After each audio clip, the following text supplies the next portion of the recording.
لە هەر سەرکۆڵانێکدا 2 بۆ 3 ئەندامی هێزە ئەمنیەکان ماتۆڕەکانیان ڕاگرتووە بە دارێکەوە وەستاون.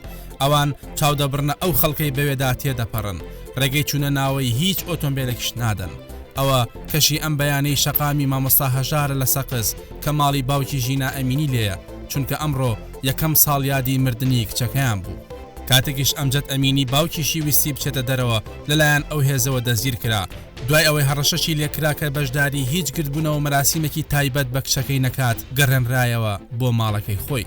نەکەر ماڵەکەی بەڵکو هێز ئەمنیەکان دەوروبەری گۆڕستانی ئایچیان لە شارەکە تەنیوە کە ژینای تێدا بە خاک سپێررا و ڕێگری لە چوونی خەڵکی دەکەن بۆ سەر گۆڕستان، هەر تەکسیەکیش بەوێدا تێپەڕێت ڕێگری لێ دەکەن. زیاتر لەوەش هێز ئەمنیەکان تەواوی چوارڕیان و شەقامەکانی سەقس و چەند شارێکی دیکەی ڕۆژهەڵاتیان تەنیوە و کەشێکی سەربازی توند باڵی بەسەر شارەکەدا کێشاوە. هەموو ئەوەش لە ترسی سەر هەڵدانەوەی خۆپشاندانەکانی ژینا ئەمینیە کە ساڵی پار تەواوی ئێرانی گرتەوە و بەهۆیەوە نزیکەی 500 خۆپشاندەر کوژران و زیاتر لە 22,000ش دەستگیر کران، بەڵام دوای دەمانگ لەلایەن حکوومەتی ئێرانەوە سەرکوت کرا.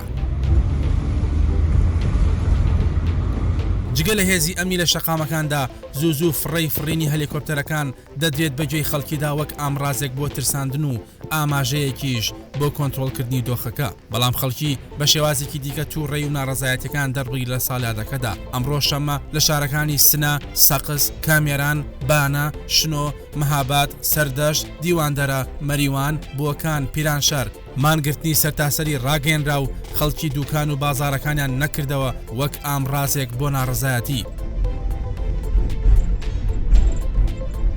شەوی ڕابردووش لە بەشێک لە گەڕەکانی تاران، ئەسفەهان، مەشهەد و چەند شارێکی دیکە چەند گردبوونە و خۆپشاندانێک بۆ ساڵیادی گیانەدەزانی ژینا بەڕێوە چوو. بەشداربووان هاواریان دەکرد مردن بۆ دیکتاتۆر، مردن بۆ خامنەیی، ژن، ژیان، ئازادی.